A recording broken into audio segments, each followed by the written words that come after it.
So let's go for it. Hello, everyone, and welcome. I should explain, this is our first Facebook Live. I'm Jamie Skuse. I work with a brilliant energy startup, Resilience Energy. This is Loic Hares, the founder. Nice to meet you, all of you. We're here today. I wrote a very good introduction, which I'm going to read. Please, I apologize. I'm going to read it because I'm quite nervous. So I'm really glad you can join us. This is our new monthly industry insight. Would you say, Look? Absolutely, insight. Industry insight discussion. We'd love you to bookmark it. We'll be on pretty much this time next month. We'll publish a title for the next one. This is really an introduction to who we are, what we want to talk about going forward, where we are in the world. So lots has been happening in our industry and obviously in every industry in the last few months, both kind of on an individual and developmental level for Resilience Energy. It's been quite a big time for you. I'm sure we'll go into that a bit in a second. Yeah, absolutely. Who've been working with Bethnal Green Ventures, who are brilliant on the Tech for Good Accelerator. Again, more details in a sec. And then COVID-19 has affected everybody in the entire world, but it's had an absolutely massive effect on the energy industry, particularly on the importance of renewables. I think we're further ahead today than we thought we'd be this time 6 months ago. It's a really interesting time, and we thought that it would be a great opportunity to talk to people about, well, kind of with some insider viewpoints on what's happening and what you should look out for and why it's important. And yeah, that's it really. So yeah, look, for those who don't know, who are Resilience Energy? So we're a clean tech startup that are effortlessly connecting energy systems to our platform in order so that our users can earn money by saving the planet. And that's really what motivates us on a day-to-day basis. We want to bring renewable energy technologies to the people who need it the most. We find it incredible that in 2020, there's still 2.5 million households in the UK who are in fuel poverty. And these households, every winter period, have to make decisions between heating their homes and feeding their families. And you know, this should just not be happening in today's world. So we want to enable renewable energy to these people who need it the most so that they can benefit from free renewable energy. But also, our government's made some really big claims to be net zero, carbon net zero producing by 2050. And in order to get there as a nation, we're going to have to make some big changes in our day-to-day lives. And our technology and our platform will support those changes in our everyday lives. So if I can just go in a bit more detail about what our platform does. So really, if you've got solar panels on a battery in your home, what our platform will enable you to do is to better manage how that solar panel and that battery work in your home. So we've developed an algorithm which basically looks at the weather forecast tomorrow and will set when your battery should be charging from your solar panels, depending on how much it will be generating the next day. This will enable you to make sure that you have the most renewable energy available for you when you need it the most, so that you can reduce how much you're importing into your house and save yourself not only loads of money, but also reduce your carbon footprint, which is win-win situation. What we can also do is we put all of our individual houses together in a big pot. And when added together, that equates to quite a large amount of battery storage. Now that battery storage can help UK Limited, the national UK grid, balance itself. So the national grid on a day-to-day basis has to make sure that what's going into the network equals what's going out of it. And battery storage is great for that. If they need more energy on the network, we can discharge the batteries. If I need less, we can take it up from the grid, and we get paid for that. And how we are different from any other platform provider out there is that we pass that revenue onto our customers. So the government has stopped the feed-in tariff, but we're providing our users a secondary income from their energy systems. So they get paid for doing the right thing and saving the planet. So you're community minded on all fronts, really.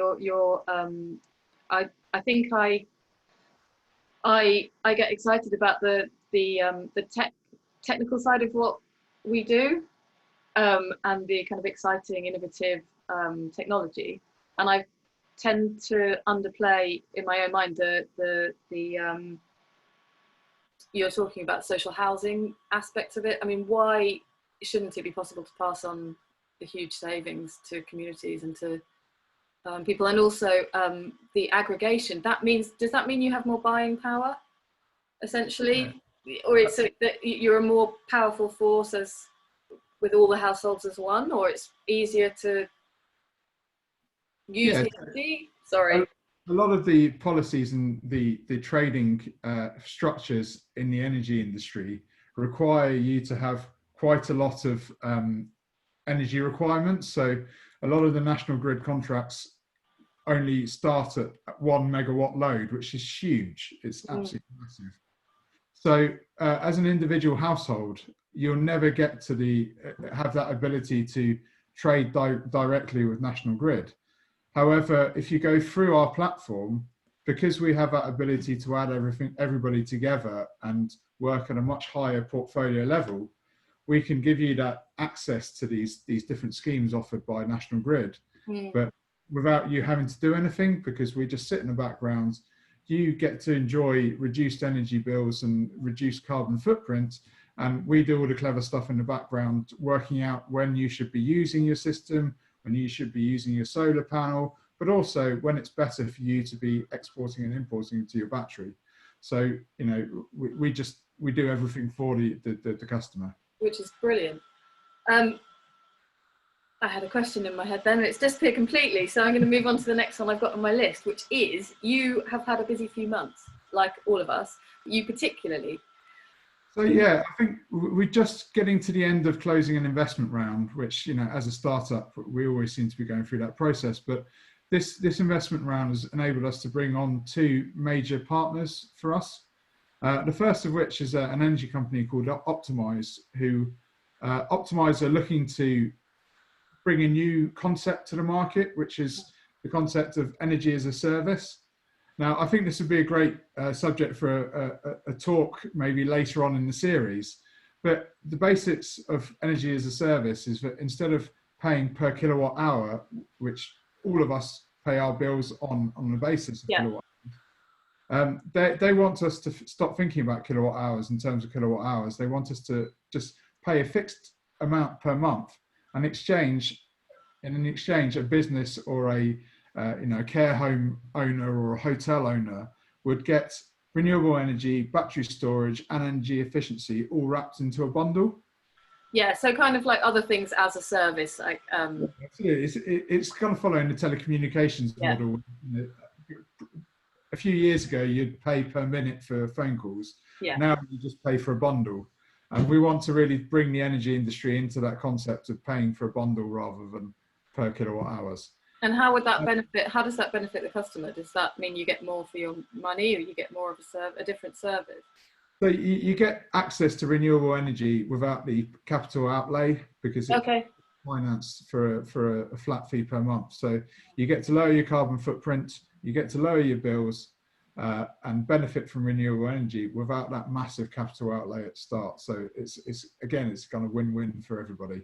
It's really interesting because I think, sorry to, as essentially a layperson, I work with you, but I am not, it's only part of what I do, and it's not, I'm not an expert by any means. So hearing, and it can be quite bamboozling, the trying to understand. And I think that might be part of what these discussions might be about, is trying to get the message out about quite what is beneficial, what you're buying, what you can buy, and what your power is as an individual. If you want to kind of green your energy, how do you do that? Are you really buying green energy? Yeah. You know, it's a confusing space actually for a layperson to. I think the energy industry in the UK is it's one of the most complicated markets in the world in terms of energy. And you know, I think people have stopped inviting me to dinner parties because I can drone on about the energy industry. We're talking about balancing the grid for 4 hours. Exactly. So I think that you know, one of the ideas behind this series of talks was to give some of the insight that we've gathered over the last 12 years of working in the industry, so that people can understand a bit more about the industry we work in. And that's why we'd like to get people to send through, you know, different questions or different areas that they'd like clarification, so that we can actually, you know, clarify them during the series. So if you have any questions, you know, just send them through to us, and we'll make sure we build those into future talks. Absolutely, I think it'd be really interesting to hear what people have to say. Yeah, absolutely. Yeah, definitely. So how did it go with your accelerator? Yeah, so the other partner, Ventures, was it? The other partner we brought in over the last few months is Bethnal Green Ventures, who are a kind of a tech for good venture capital firm in London. Can you just sorry, what's tech for good? I've heard it, but I'm not I know what it is because of you, but if you could explain for people what that really means. So they like to invest in companies that develop technology which helped society as a whole. So they only invest in companies who are innovating in ways which will help us become a better society. So and you're there because of your broadly community leaning. Yeah, I think we took their interest because of our view on helping the fuel poor and reducing the amount of fuel poor in the UK, but also because of our drive to help the UK as a whole hit its carbon reduction targets by 2050. And it's a program that not only comes with investment, but also it comes with a 12-week accelerator. And this accelerator came exactly at the same time as lockdown happened in the UK. It was great that Bethnal Green Ventures thought on their feet and acted really quickly and switched to a completely virtual accelerator. Because it was exactly the same time. It was almost exactly the day. Yeah, absolutely. The first week of lockdown was the first week of the program, so it kind of worked hand in hand. And it meant for me that I had the lockdown period, 12 weeks of being able to concentrate on the accelerator and really look at our business from scratch, really, and look at strategy, look at our value proposition for our different products, and really take the time to actually think about what we're doing in a concrete, structured way, which was fantastic for me. Did it help that other things had slowed down? Did it help that you could use it as a period of kind of reflection and? Yeah, I think so. You know, I think it's always useful as a business to go through that process at any point. Yeah, and it's, you know, as with a lot of industries, our business development work basically dropped off completely during that time because there's just nobody working in the industries we work in, and a lot of people were placed on furlough. So it did give us that time to really concentrate on ourselves for a few months, which was brilliant. And I feel like we're coming out of the lockdown really strongly now. We've got a clear strategy for growing the business, and it's based on the strategy work we've been doing for the last 3 months. Do you think that's been? Do you think that strategy has been changed by lockdown? Do you think it's, or by lockdown, by the whole pandemic situation? Does that changed your? I think. I mean, I don't know. It not necessarily actually in your. I think it's a lot of people have kind of realised that our society as a general is relatively fragile. Yeah, I think that's the first thing that hit with food shortages. Absolutely, and I think that it's really highlighting the need to not only, you know, make sure that your neighbours and your family are doing okay, but it's also made us think that, you know, we should protect our world a bit more. And I think a lot of people are turning to how to become a bit more sustainable and self-sufficient in their own homes. I think it was really brilliant that it's so interesting that people, the big things were growing your own food and making bread. Yeah. I mean, if that's not resilient and sustainable, I don't know what is really. Absolutely. And you can see it from the government as well. The announcements from Boris Johnson this week, although were quite high level and didn't really go into much detail, I think there is the the belief that we're going to come out of this whole pandemic very strongly by supporting resilient, sustainable, green businesses are going to help us get to our net zero targets by 2050. It would be a wonderful outcome. It would be, yeah. And a massive missed opportunity if they don't, I think. I think we've all enjoyed walking around the streets around where we live and enjoying the kind of car-free nature of the last few months. And, you know, wouldn't it be fantastic if in 5 years' time we were living in a society where it was relatively car-free, but the cars around us were still not polluting because they're electric and an electrified lifestyle. And I think that a lot of people are realizing that that's the way we're going. And platforms and companies like myself, like ours, but there's hundreds of other small clean tech startups who are looking to make a huge difference as well. And, you know, I think that it's important that our solutions develop and are brought to the kind of forefront, because it's going to help us get to where we need to be as a society. Absolutely. And it's going to come from that tech advancement, isn't it? The kind of new thinking on that front, because I don't know, and these things are pushed. I don't want to compare it to wartime, but these developments are made in stress situations where the current offering is stressed, and you have to quickly come up with a solution and build a new way of life. And I think I don't know if you'd agree with me, I think that there's an increasing appetite for it there was before anyway, for large scale change in terms of how we live and how sustainable our lives are. Yeah. I think people really want to do it, although they do seem quite keen to get back in their cars. Yeah, there is that as well. These things take time, you know. Yeah, I got caught speeding last week on the M25. Did you? So I want to speak. I got caught speeding on the M25 doing about 63 miles an hour. I didn't really understand the speed. Yeah, I was doing 72 in the 60. So yeah, no, unfortunately, you know, you still need to get in the car now and again, but it's definitely something I'm trying to cut down personally.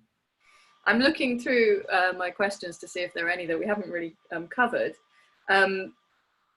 Hopefully people have got a clear idea of who you are and what the company is doing, and what your plans are. What are your next steps? It's our next steps are really to focus on getting users signed up to the platform. Yeah, so this back to your strategy coming out of the Accelerator plan. So really, we're going to concentrate on getting our solution out to social housing providers, many of which are looking to install solar and battery across their portfolios, because they must be looking to save cost. Yeah, it costs, and also they've been targeted by government to really reduce their carbon footprints. Yeah, okay. And because they own so much housing stock, it's one of the biggest areas of carbon emissions in the UK. So, you know, they're looking to they're looking to install these systems, and our platform can really help them deliver the savings and the return on investment that they need. So that's the first kind of focus for the next few months. The second one is really to work with renewable energy installers. So the guys who are going to your house, giving you quotes of solar and battery systems, so that at the point of sale, when they're in your home talking to you about the benefits of solar and batteries, they're also being able to provide our solution as part of the package. So you not only benefit from, you know, solar and the battery within your home, you're benefiting from our optimization engine, making sure that you're maximizing your savings, but also, you know, what we call grid services, which will definitely be a topic for further discussions. Definitely. You know, that's a further income for you as a householder, which is a great thing. So, you know, we would encourage for people, if they're speaking to installers, if they're speaking to people in their homes about getting solar and battery, to mention resilience energy, so that we can start becoming part of that package in their home. Does your app have a name? It's the Our Energy platform, because it is our energy. So just so if people are talking about it, they can talk specifically. And you can go to our website, which is resiliencenergy.co.uk, and show that you're interested in our, if you're thinking about installing renewable energy, get in contact with us, and we're happy to talk to your installer about how we can help as well. But really, and we don't charge for our platform. That's one really important thing, is that that's an amazing thing. We take a share of the revenue that we generate through the platform, but we don't charge for it. So from social nothing front at all for people signing up, or no. So it's a free to use service. You get the benefits from the optimization engine and the revenue. We just take a share of that revenue which comes through the platform. So it's a bit of a no-brainer, really, and that's what. Yeah, totally. Why wouldn't you do it? Of course you would do it. Makes all the sense. But yes, and I think it's about growing the business over the next few months. So that the more users we have on the platform, the more we can do. So the more benefits we can do for the fuel pool, but also the more income we can generate for our users. So it's about getting that tribe of people who want to make a difference and save the planet behind us using our product. Yeah, and they're definitely out there. I mean, I think everyone you speak to at the moment has an ambition and an aim to make those changes in their lifestyle, I think. Individually and businesses too. Yeah, absolutely. So there's real pressure to do it. My next question is, will you be going to the pub tomorrow? That's another issue altogether, actually, isn't it? It is, yeah. And another thing that happened just before lockdown, as you know, is that we had our third child, so we have a 4-month-old baby. Yes. And another 2 girls on top of that. So it makes going to the pub on a Saturday night a lot harder than it used to be. So unfortunately, no, I won't be. But I would be very tempted otherwise to probably go. I think it was a bit of a facetious question, because it was, yeah, I'm not going either. I don't think anyone should go. I think it's going to be. It's going to be carnage, I think. Yeah. Forget how much you missed it. So do you think as a go on, sorry? I was just saying exactly. I was just going to say, I think we should keep this relatively brief and maybe wind up. I think I'm hoping that anyone who has any questions will get in touch via the Resilience Energy page on Facebook or via the website. Loic and I, mainly Loic, I expect, we'll be able to answer your questions, and we'll talk about, we'll reference them next time. I can see on our Facebook page that we've had a question about whether in the future we're going to be using solar energy. And I think that's a great subject. And I think it's electric vehicles and the way we're using electric vehicles is something which is going to be connected to our platform and part of our future roadmap. But I know some people in the industry who are much better placed to talk about electric vehicles. Yeah. So I think maybe not next month, but maybe in the month after, it'd be great to have one of these talks dedicated to electric vehicles and the future kind of innovation around electric vehicles. And invite. I think we'll park that one for a future talk, though. Yeah. But we did talk about inviting guests. I think yeah, absolutely. Get some insider, some other specific industry people to talk. It'd be really interesting. Yeah. And hopefully we can build a kind of useful, interactive and informative channel. Yeah. Well, also this will go out on the Resilience Energy YouTube channel once we've edited out all the ums and ahs. And pulled out all the useful information. So we'll post about where to find that once it's up. And I think we should wind it up. Thank you very much for joining, those of you who joined. And lovely to see you, Loic. Glad everything's going well. And yeah, there we go. I really look forward to next time. Yeah, and so first week of every month we'll be holding questions. Yeah. So join us then. Join us then. Cheers. Okay. Bye.